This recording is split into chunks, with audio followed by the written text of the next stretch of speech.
A very good evening and a warm welcome to UCTV yet again. I am Nora Sende.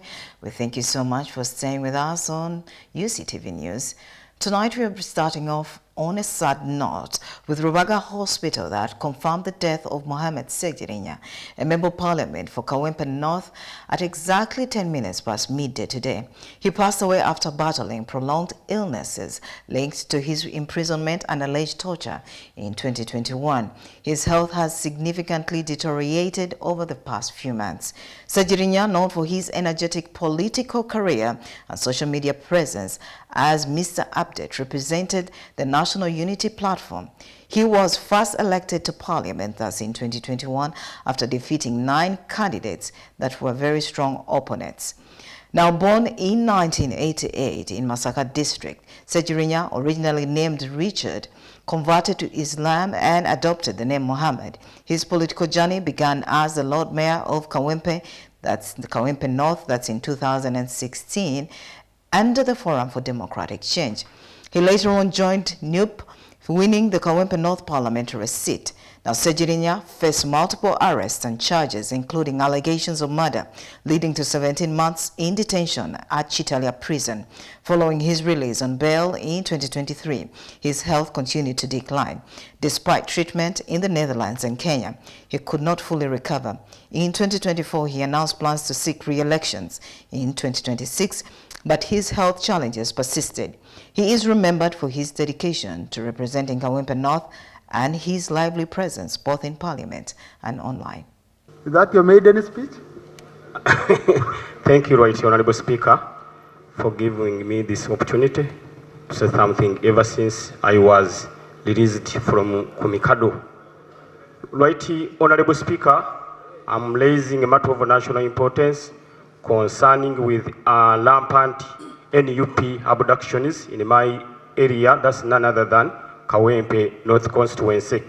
Just recently, 3 days ago, 4 of our members of NUP were arrested and taken to unknown destinations. Right Honorable Speaker, my prayer from the Minister of Security, that is it a crime for being an NUP member? Secondly, are we experiencing a reign of terror in our country, Uganda? Thank you, Right Honorable Speaker. Thank you.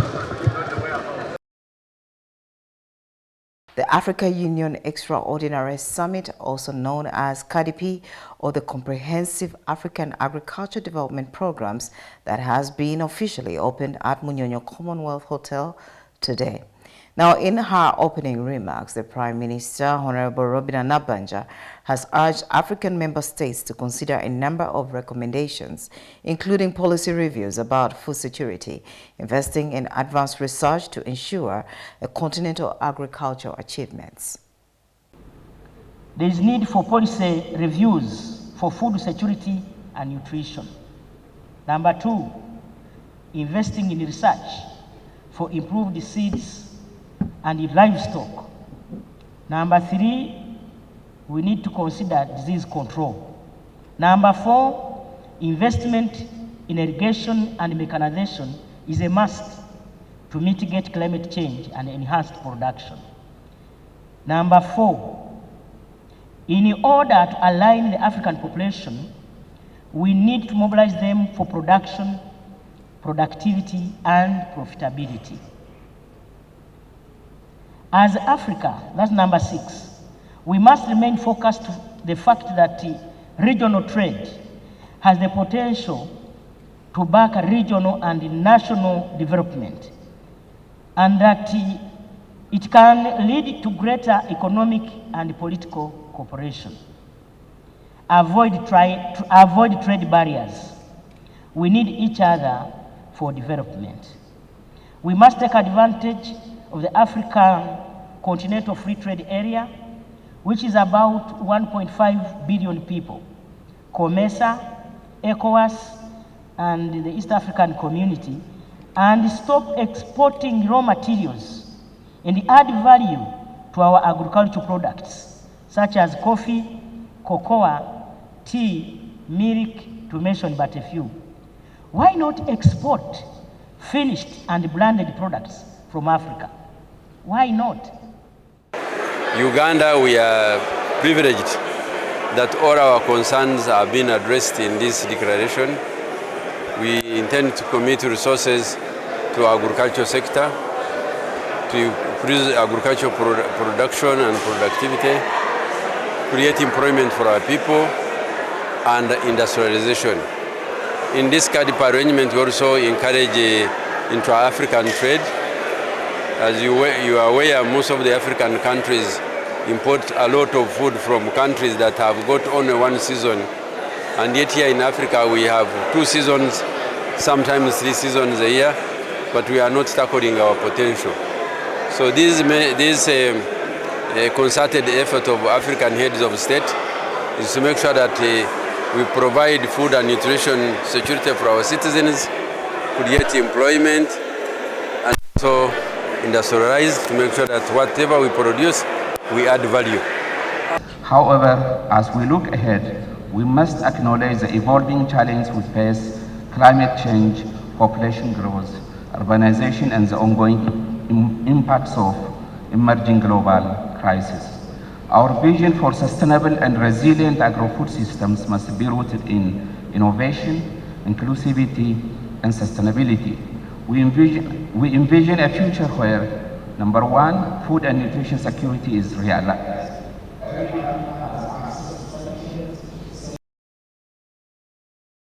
The government of Uganda has pledged to address persistent concerns of traditional and cultural leaders about being excluded from the government programs.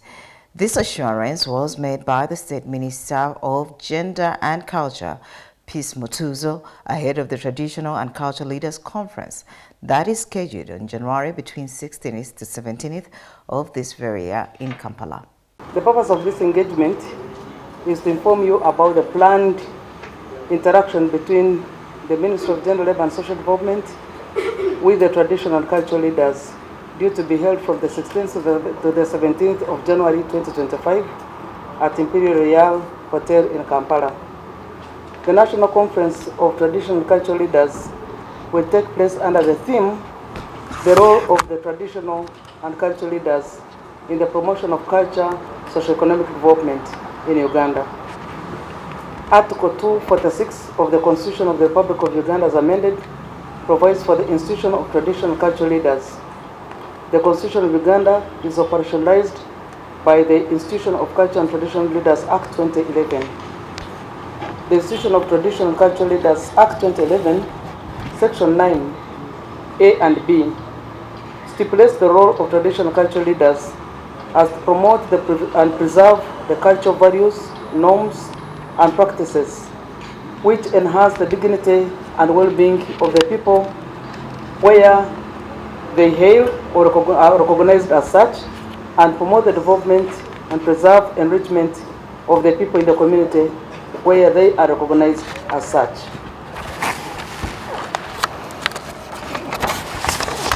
Currently, there are 17 traditional or cultural leaders published in the National Gazette.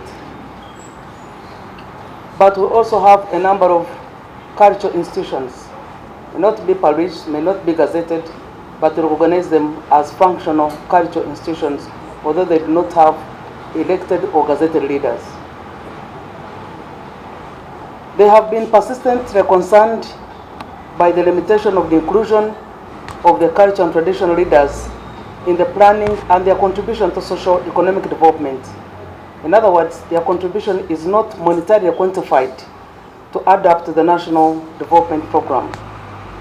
This cripples the roles of the cultural and traditional leaders and also excludes them from the national development agenda. The traditional and cultural leaders, therefore, have not effectively or efficiently been contributing to the national development, which makes it very expensive and counterproductive.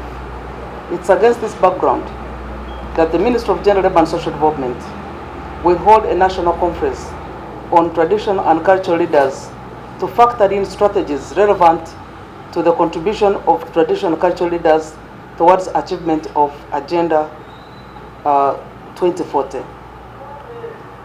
The Vision 2040 as we all know, is for targets transformation of Uganda from a peasant economy to an industrious and middle income economy. In addition, the purpose of this meeting is to strengthen the partnership between government and institutions of culture and traditional leaders to enable them meaningfully contribute to the socio-economic development of Uganda. As Uganda nears the election time, nears the 2026 general election, now the call for electoral reforms has become hotly debated topic among political actors. While some believe reforms are crucial in addressing the flaws in the current systems, while others argue that the ruling NRM party can still be defeated if the electorate turns out in large numbers to vote. Our reporter engaged Samuel Lubega Mukaku and Isaac Tomsange on this pressing issue and now brings you his perspectives.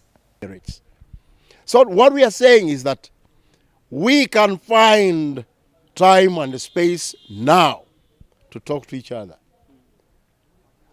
and convince ourselves that we need a real transition, not a ritual transition, where one hands over to himself or to herself and you call that transition. Or you hand over to your son and you call that transition. Or you hand over to yourself as a party and you call that transition.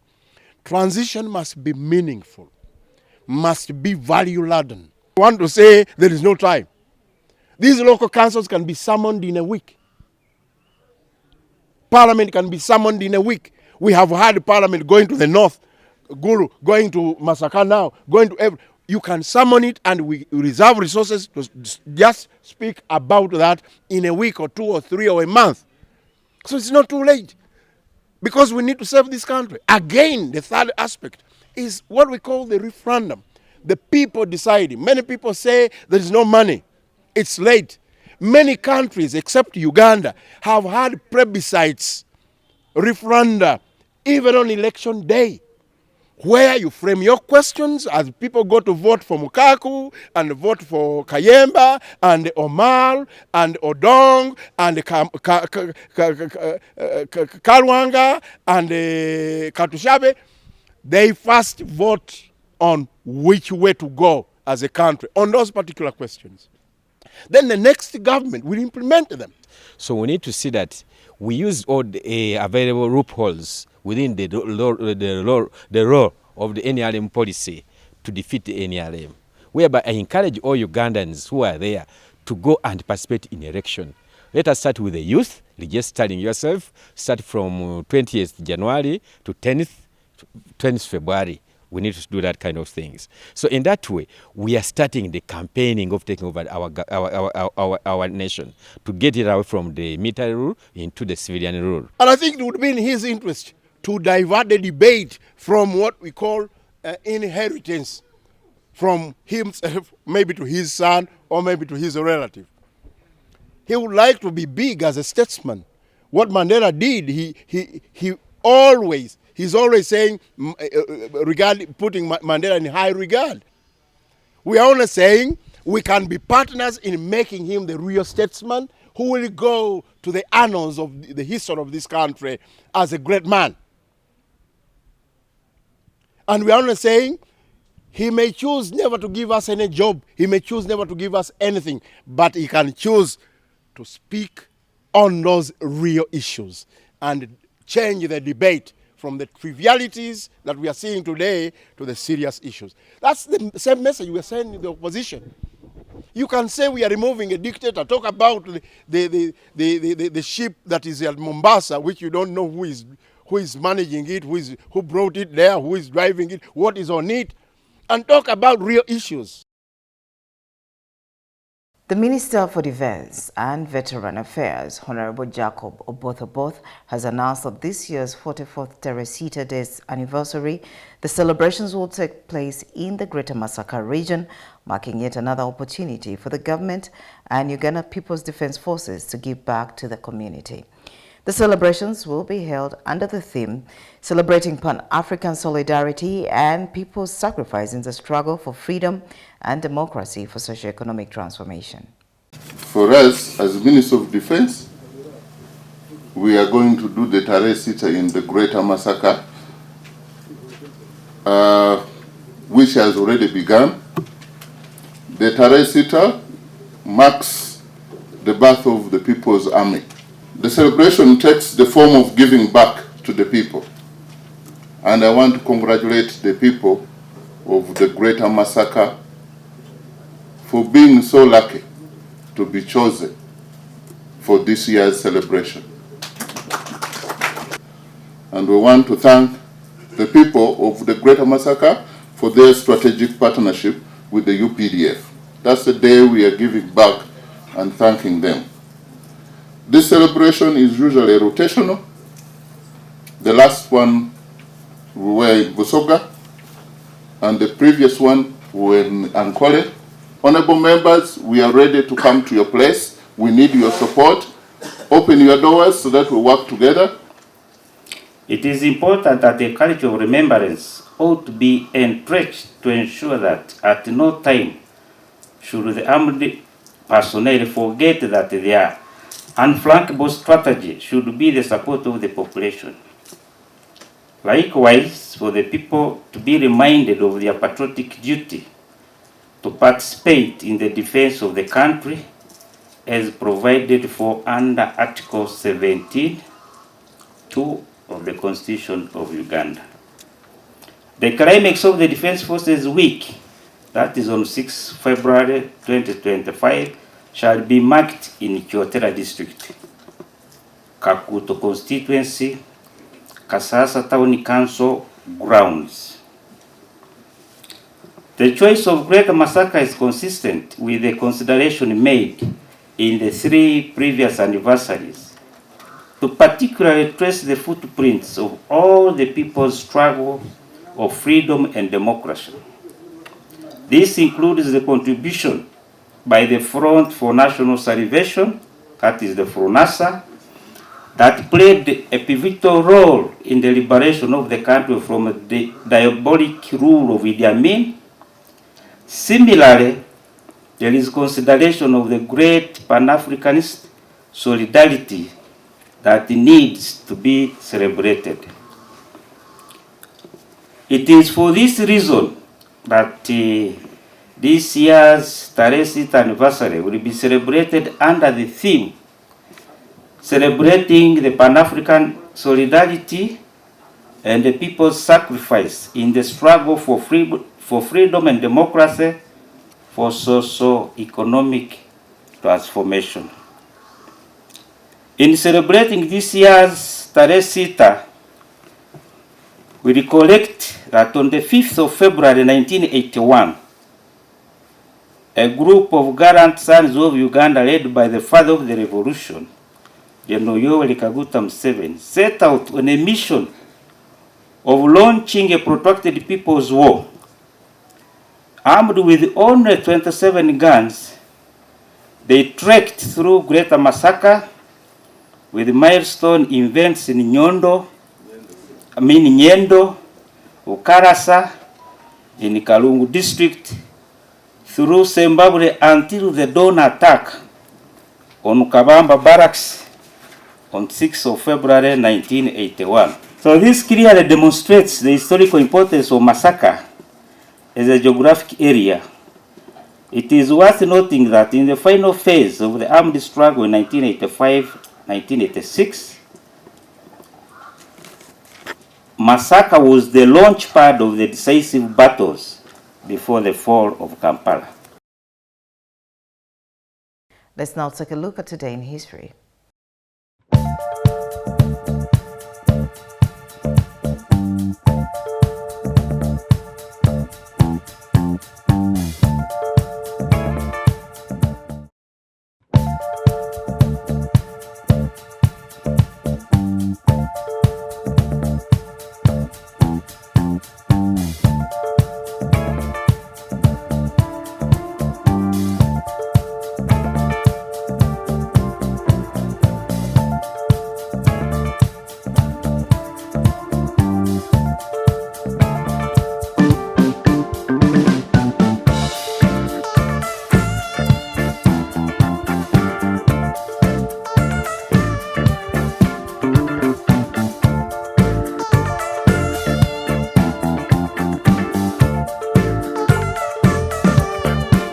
And